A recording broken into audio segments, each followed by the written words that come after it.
Hello dear students, পেশা প্রস্তুতি YouTube চ্যানেলে তোমাদের সকলকে স্বাগত জানাই। আমি বিক্রমজিৎ স্যার। আজকে কথা বলবো তোমাদের সাথে পাবলিক সার্ভিস কমিশনের তরফ থেকে যে রিক্রুটমেন্ট নোটিশটি বেরিয়েছে গত পরশুদিন, পিএসসি মিসলেনিয়াস সার্ভিস রিক্রুটমেন্ট 2023 সেটি নিয়ে। এই মিসলেনিয়াস সার্ভিস রিক্রুটমেন্ট লাস্ট বেরিয়েছিল তোমাদের 2023 সালে। তার মানে দীর্ঘ 4 বছর পরে আবার মিসলেনিয়াস এর ফর্ম বেরোলো। তোমরা অনেকেই ওয়েট করছিলে এই ফর্মের জন্য, এই নোটিশের জন্য এবং এই এক্সামিনেশনের জন্য। কারণ আমাদের ওয়েস্ট বেঙ্গলেতে WBCS এর পরবর্তী হাই র‍্যাংকের অফিসার রিক্রুট করা হয় এই পরীক্ষার মাধ্যমেই কিন্তু। তো খুবই ইম্পর্টেন্ট একটি এক্সামিনেশন, অনেকদিন বাদে আবার নেওয়া হচ্ছে। তো আমরা একটু নোটিশটা দেখে নেব। দেখো, নোটিশটা বেরিয়েছে আমাদের 27 তারিখ, 27শে সেপ্টেম্বর, পরশুদিন। আহ, তো এখানে নোটিশটাতে কি বলা আছে দেখো, নোটিশ নাম্বার 11/23 বলা আছে, অ্যাডভার্টাইজমেন্ট নাম্বার। তো এরকম শর্ট নোটিশ কিন্তু পিএসসি পূর্ববর্তী যে পরীক্ষা যেটার ফর্ম ফিল আপ আমাদের চলেছে সেটা হচ্ছে ফুড এসআই, যেটা হবে খুব শিগগিরই, যার পরীক্ষা খুব শিগগিরই হবে। তো সেই ফুড এসআই এর ক্ষেত্রে আমরা দেখেছিলাম এরকম শর্ট নোটিশ বার করে পিএসসি, তারপরে কিছুদিন পরে লং নোটিশ এবং আমাদের যে অনলাইন যে রিক্রুটমেন্টের অনলাইন যে অ্যাপ্লিকেশনের যে ফর্ম সেটা দেয়। তো আপাতত এটা শর্ট নোটিশ বেরিয়েছে, খুব তাড়াতাড়ি ফর্ম ফিল আপ তার মানে চালু হবে সেটা আমরা আশা করি। তো নোটিশে কি বলা আছে একটু দেখে নিই। দেখো, commission will hold the miscellaneous service recruitment 2023 on the result of which recruitment will be made to certain posts under Government of West Bengal. Application can be submitted online through the Commission's website. ওয়েবসাইটটা কি? WBPSC.gov.in। আমরা জানি এই ওয়েবসাইটেই আমাদের form fill up হয় পিএসসির। আচ্ছা, এটা ছাড়া খুব বেশি কিছু কিন্তু আমাদের নোটিফিকেশনে বলা নেই। Detailed information regarding age limit, qualification, scale of pay, fees, online and offline, scheme and syllabus of the examination will be available in the commission website in due course. তাহলে ডিটেলস ইনফরমেশন খুব তাড়াতাড়ি কমিশনের ওয়েবসাইটে চলে আসবে, মানে details যে recruitment notification সেটা খুব তাড়াতাড়ি চলে আসবে। হ্যাঁ, তো আমরা যদি ধরে নিই যে 4 বছর আগে এই যে রিক্রুটমেন্টের যা স্কিম সিলেবাস ছিল সেরকমই এরকম এবারেও হবে। তাহলে আগের স্কিম বা সিলেবাসটা একটু আমরা ডিটেলসে আলোচনা করে নেবো, যাতে আমাদের বুঝতে সুবিধা হয় এই রিক্রুটমেন্টটা কিভাবে হবে, এর স্কিমটা সিলেবাসটা কি কি থাকছে। দেখো, এটা হলো তোমাদের 2019-এর যে রিক্রুটমেন্ট হয়েছে তার স্কিম অ্যান্ড সিলেবাস, যেটা পিএসসির তরফ থেকে বার করা হয়েছিল। তো স্কিম অ্যান্ড সিলেবাসটা প্রথমে আমরা দেখে নিই, তারপরে একটু জানবো এর ভ্যাকেন্সি কত ছিল বা কাট অফ কি ছিল। আচ্ছা, স্কিম অ্যান্ড সিলেবাসে প্রথমেই দেখো কি আছে, the examination will be held in 3 successive stage. One preliminary examination, যেটা কি অবজেক্টিভ টাইপ হয়েছিল এবং আমাদের নেক্সট এবারেও হবে। 2 ফাইনাল এক্সামিনেশন, যেটা কি কনভেনশনাল টাইপ। দেখো, ফাইনাল এক্সাম কিন্তু আমাদের কনভেনশনাল টাইপ হবে, যেটা রিটেন হবে, অ্যান্ড পার্সোনালিটি টেস্ট বা ইন্টারভিউ যেটাকে আমরা বলছি সেটা। তার মানে 3টে পার্টে আমাদের এক্সাম হবে। আমরা দেখবো এক একটা পার্ট নিয়ে আলোচনা করবো। দেখো, প্রথমে প্রিলির ক্ষেত্রে কি থাকছে, দেখো প্রিলিমিনারি এক্সামিনেশন কত নাম্বারের, দেখো 200 মার্কসের থাকছে প্রিলি examination. The examination will consist of only one paper containing 100 multiple choice objective type questions carrying 2 marks each on general studies, 150 marks, and arithmetic 50 marks, having 1 hour and 30 minutes duration.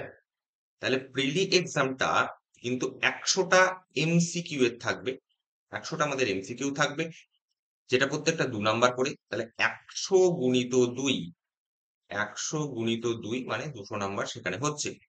যার মধ্যে 150 number কিন্তু আমাদের general studies থাকছে, আর 50 number থাকবে arithmetic. তার মানে general studies থেকে কটা থাকবে আমাদের 75টা প্রশ্ন, এবং অ্যারিথমেটিক থেকে কটা থাকবে আমাদের 25টা প্রশ্ন। যেমন আমরা দেখেছি ফুড এসআই এর ক্ষেত্রেও এই জেনারেল স্টাডিজ এবং অ্যারিথমেটিক সেখানে 50-50টা করে কোশ্চেন আমাদের ভাগ রয়েছে। এখানেও কিন্তু সিলেবাসে আমাদের সেই অ্যারিথমেটিক আর জেনারেল স্টাডিজ থাকছে প্রিলিতে। ইংরেজি কিন্তু প্রিলিমিনারিতে কোনো রকম ভাবে নেই। আচ্ছা, তার মানে আমাদের ফুড এসআই যেমন আমাদের প্রিলির বা ওর এক্সামের যে প্যাটার্ন, মোটামুটি সেই প্যাটার্নটা এখানে কিন্তু প্রিলিতে ফলো করা হবে বা হয়েছে। শুধু নাম্বার অফ কোশ্চেন জিএসে কিন্তু এখানে একটু বেশি থাকছে। আচ্ছা, এবং এই এক্সামটা হবে তোমার ১ ঘন্টা ৩০ মিনিট। ১.৫ ঘন্টাতে তোমাদের এই ১০০টা কোশ্চেনের উত্তর কিন্তু দিতে হবে এমসিকিউতে। এটা গেল প্রিলির ব্যাপার। আসছি তার সিলেবাসে। তার আগে ফাইনাল এক্সামের স্কিমটা একটু দেখে নিই। দেখো ফাইনাল এক্সাম হবে কিন্তু আমাদের 450 মার্কসের। 450 নাম্বারের ফাইনাল এক্সাম হবে। The examination will consist of 3 parts. Final exam, means exam কিন্তু ৩ টে পার্টে হবে তোমাদের। ৩ টে পার্টের মধ্যে ৩ টে পার্ট কি দেখো? পেপার 1, পেপার 2 আর কি থাকছে আমাদের? পেপার 1, পেপার 2 আর পেপার 3 এই ৩ টে পার্টে হবে। পেপার 1 কি? পেপার 1 হচ্ছে আমাদের ইংলিশ। পেপার 2 তে থাকছে আমাদের বেঙ্গলি, হিন্দি, উর্দু, নেপালি, সাঁওতালি ৫ টা সাবজেক্ট থাকছে। আমরা ধরে নিলাম বেঙ্গলিকে। পেপার 2 তে বেঙ্গলি, পেপার 1 এ ইংলিশ। তার মানে ২ টো পেপারে একটা ইংরেজি, একটা বাংলা হয়ে গেল। তার মানে যে প্রিলিতে আমাদের ইংরেজি ছিল না, সেটা কিন্তু মেন্সের ১ম এই থাকছে আমাদের ইংরেজি আর বাংলা। বাংলাও ছিল না, ইংরেজিও ছিল না। তাহলে দুটোই কিন্তু মেন্সের ১ম দুটো পেপারে হয়ে যাচ্ছে। পেপার 3 তে কি থাকছে? General studies and arithmetic. দেখো প্রিলিতে যেমন জেনারেল স্টাডিজ অ্যান্ড অ্যারিথমেটিক ছিল, পেপার 3 তে এখানেও জেনারেল স্টাডিজ অ্যান্ড অ্যারিথমেটিক কিন্তু থাকছে। যার ফুল মার্কসটা কত? Full marks and for each paper 1 and 2 will be 150 having a duration of 1 hour and 30 minutes. মানে পেপার 1 আর পেপার 2 এর দুটো এক্সামে কিন্তু ১৫০ নাম্বার করে হবে এবং দুটোতেই কিন্তু টাইম থাকবে ১ ঘন্টা ৩০ মিনিট মানে ১.৫ ঘন্টা করে। Full marks of paper 3 will be 150, paper 3 এরও ফুল মার্কস 150 যেখানে ১০০ মার্কস জেনারেল স্টাডিজ আর ৫০ মার্কস কিন্তু অ্যারিথমেটিক থাকছে। যেটা টাইমিংটা কিন্তু আছে ২ ঘন্টা ৩০ মিনিট। তারপরে পেপার 1 তোমার থাকছে ১.৫ ঘন্টার ফাইনালেতে। পেপার 2 থাকছে ১.৫ ঘন্টার, এটা হচ্ছে ইংরেজির, এটা বেঙ্গলি। আর পেপার 3 যেটা কিন্তু আমাদের GS plus arithmetic, GS plus arithmetic নিয়ে সেটা কিন্তু থাকছে ২.৫ ঘন্টা। ৩ টে পেপার, প্রথম দুটো ১.৫ ঘন্টা, তারপরটা ২.৫ ঘন্টা। এবং এই জিএস এবং অ্যারিথমেটিক কি? এটা ১০০ নাম্বার থাকবে, এটা থাকবে আমাদের ৫০ নাম্বার। কিন্তু মাথায় রাখতে হবে এটা কিন্তু কনভেনশনাল টাইপ যেটা এখানে বলা আছে, মানে আমাদের পেন পেপার মোডে ইন রিটেন এ করতে হবে, এমসিকিউ কিন্তু নয়। আচ্ছা, আ এইটা হলো স্কিম ফাইনাল এক্সামে। এইবার এখানে একটা ইম্পোর্টেন্ট কথা দেখো বলা আছে, সেটা কি দেখো? The examination of all 3 papers of paper 1, 2 and 3 will be held on the same day. তাহলে এই যে ৩ টে পেপার যেটা আমি বললাম ১.৫ ঘন্টা, ১.৫ ঘন্টা এবং ২.৫ ঘন্টা মানে মোট ৩ আর ২ ৫, ৫.৫ ঘন্টার পেপার কিন্তু একই দিনে হবে এবং সেটাও কনভেনশনাল টাইপ মানে রিটেন এ দিতে হবে যেটা। আমাদের নরমালি কম্পিটিটিভ এক্সামের যে আমাদের এমসিকিউ টাইপ সেটা কিন্তু শুধু প্রিলিতেই থাকছে, মেইনসেতে কিন্তু সেটা থাকছে না। মানে সেইভাবেই কিন্তু আমাদের প্রিপারেশনটা নিতে হবে। আচ্ছা, নেক্সট যে জায়গাটা থাকে সেটা হচ্ছে পার্সোনালিটি টেস্ট বা ইন্টারভিউ, যেটা হচ্ছে ১০০ মার্কস। ১০০ নাম্বারের পার্সোনালিটি টেস্ট থাকছে। আচ্ছা, ১০০ নাম্বারের পার্সোনালিটি টেস্টের মধ্যে সেটা আমাদের মেন্সের সিলেকশন হওয়ার পরেতে ইন্টারভিউতে ডাকা হবে। আচ্ছা, এবার আরেকটি গুরুত্বপূর্ণ জিনিস সেটা হচ্ছে কি? Final merit list will be prepared on the basis of the total marks obtained in all the 3 papers of the final examination and that obtained in the preliminary test taken together. আচ্ছা, personality test, preliminary personality test. আচ্ছা, তার মানে আমাদের final merit লিস্টটা কিন্তু এই মেন্সের যে ৩ টে পেপার সেই ৩ টে পেপার 1 প্লাস 2 প্লাস 3 প্লাস কি আমাদের ইন্টারভিউ, এইটা টোটালটা নিয়ে কিন্তু আমাদের ফাইনাল মেরিট লিস্ট কিন্তু তৈরি হবে। তার মানে প্রিলিতে যে ২০০ নাম্বারের পরীক্ষা হচ্ছে সেটা কিন্তু শুধুমাত্র ফাইনালে আ সিলেকশনের জন্য, মেন্স সিলেকশনের জন্য। তারপরে কিন্তু আর আমাদের ফাইনাল সিলেকশনের জন্য কিন্তু আমাদের প্রিলির নাম্বারকে কাউন্ট করা হবে না। তার মানে টোটাল আমাদের আ ফাইনাল মেরিট লিস্ট হবে এখানে হচ্ছে 450 আর এখানে হচ্ছে 100 মানে 550 নাম্বারের উপর টোটাল ফাইনাল মেরিট লিস্ট হবে। এটা গেল আমাদের স্কিম বা সিলেবাস। স্কিম গেল, সিলেবাসে আসছি। আর তার আগে দেখে নিই একটু এই অনুযায়ী এদের কাট অফটা কি ছিল ২০১৯ এর। ২০১৯ এর যে রিক্রুটমেন্ট বেরিয়েছিল সেটা কিন্তু আমাদের এই বছর ২০২৩ এর জানুয়ারি মাসের ফাইনাল মেরিট লিস্টে এসেছে। এই বছর জানুয়ারি মাসের ফাইনাল মেরিট লিস্ট এসেছে। সেখানে আমাদের প্রিলিতে কাট অফটা ছিল। প্রিলিতে আমাদের কাট অফ ছিল কি? প্রিলিতে আমাদের কাট অফ ছিল এই 200 নাম্বারের মধ্যে 54 to 55%। 54 to 55% কাট অফ ছিল, মানে 200 তে হয় সেটা কত? 109 থেকে 110 এরকম। 109-10 মতন কাট অফ ছিল প্রিলিতে 200 নাম্বারের মধ্যে। আসি যদি মেন্সেতে, মেন্সে যে 3টে 150 নাম্বারের পেপার 450 তে কাট অফ ছিল কিন্তু 248। এবং এটা সবকটাই আমি জেনারেল কাট অফ বলছি। তোমাদের এসসি বা এসটি বা ওবিসি মানে যে রিজার্ভ ক্যাটাগরির যে কাট অফ গুলো সেগুলো কিন্তু আমাদের এর আশেপাশেই ছিল, খুব একটা কিন্তু হেরফের করেনি মিসলেনিয়াস এর ক্ষেত্রে। স্পেশালি মেনেতে আমাদের কাট অফ গুলো হয়তো এসসি এবং এসটি দুটোরই বোধহয় এসসির আর ওবিসির কাট অফ দুটোই 248 ই ছিল। এইভাবে খুব একটা বেশি হেরফের কিন্তু পড়েনি মেন্সেতে। ফাইনাল মেরিট লিস্ট যেটা বেরিয়েছিল 550 নাম্বারের, সেখানে আমাদের কাট অফ ছিল ওই 336 মতো। এবার আমাদের মনে হতে পারে মেন্সে দেখো 450 তে 250 কাট অফ হতে অনেকের মনে হতে পারে কম, কিন্তু মাথায় রাখতে হবে এটা কিন্তু কনভেনশনাল টাইপ। এটা কিন্তু পেন পেপার মোডেতে আমাদের ইন রিটেন সবটা আমাদের ডিটেলস এ লিখে আমাদের পরীক্ষাগুলো দিতে হবে। যেখানে 150 নাম্বারে ইংরেজি থাকবে, 150 নাম্বারে বাংলা থাকবে, তারপরে 150 নাম্বারে আমাদের পেপার 3। আচ্ছা, আরেকটা জিনিস যেটা বলার সেটা হলো এখানে রিক্রুটমেন্টে প্রিলিতে থেকে মেন্সে আমাদের পাস করানো হয়েছিল প্রায় 4200-র উপরে। 4200 প্লাস স্টুডেন্টকে মেন্সে পাস করানো হয়েছিল। মেন্স থেকে ইন্টারভিউর জন্য প্রায় 1600 প্লাস স্টুডেন্টকে পাস করানো হয়েছিল। এবং ফাইনাল মেরিট লিস্টে আমাদের 482 জন এখান থেকে চাকরি পেয়েছিল, যেটা কিন্তু খুব কম নাম্বার নয়। এই মিসলেনিয়াসে 482, এবারেও ভ্যাকেন্সি সেরকমই থাকবে আশা করা যায়। 482 ভ্যাকেন্সি মানে অনেক ছেলে কিন্তু চাকরি পেয়েছে। এই বছরের শুরুর দিকেই এর ফাইনাল মেরিট লিস্ট কিন্তু এসেছে। আচ্ছা, এবার একটু সিলেবাসটা যদি দেখে নিই, দেখো syllabus for the examination general studies যে সিলেবাস সেটা প্রিলি আর মেনের জন্য দুটোর জন্যই কিন্তু জেনারেল স্টাডিজের যে সিলেবাস সেটা কিন্তু প্রিলির জন্য বলো মেন্সের জন্যই বলো দুটোর জন্যই কিন্তু সেম থাকছে। সেটা কি? এই যে মাধ্যমিক সিলেবাস অফ মাধ্যমিক এক্সামিনেশন, মানে মাধ্যমিক বা সেকেন্ডারি লেভেলের যে এক্সামিনেশনের যে লেভেল, সেই লেভেলে কিন্তু থাকবে আমাদের জিএস বা অ্যারিথমেটিক। প্রিলির জন্য বলো মেন্সের জন্য বলো একই।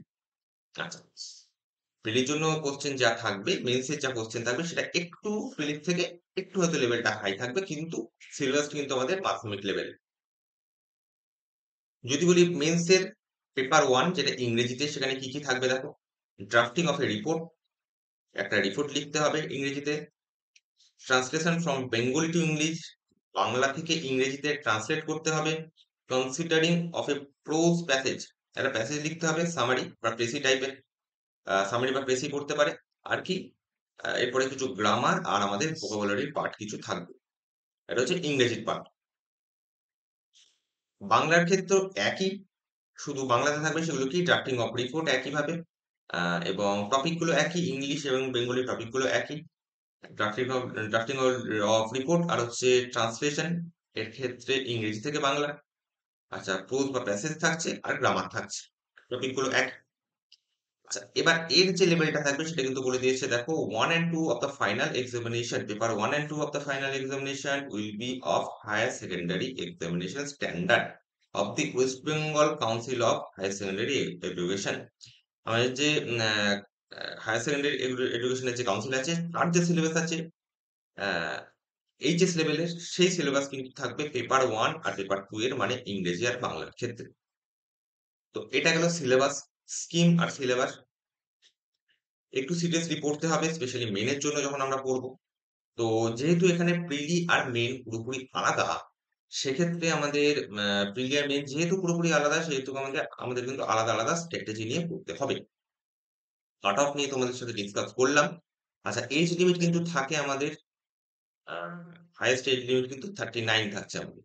ওকে, সম্ভবত 21 থেকে 39 বছর যারা আছো তারা কিন্তু ফর্মটা ফিল আপ করতে পারবে। সুতরাং এজ নিয়ে অনেকেরই কোনো সমস্যা হওয়ার কথা নয়, যথেষ্ট হায়ার এজ লিমিট অব্দি আমাদের এই ফর্ম ফিল আপ করা যায়।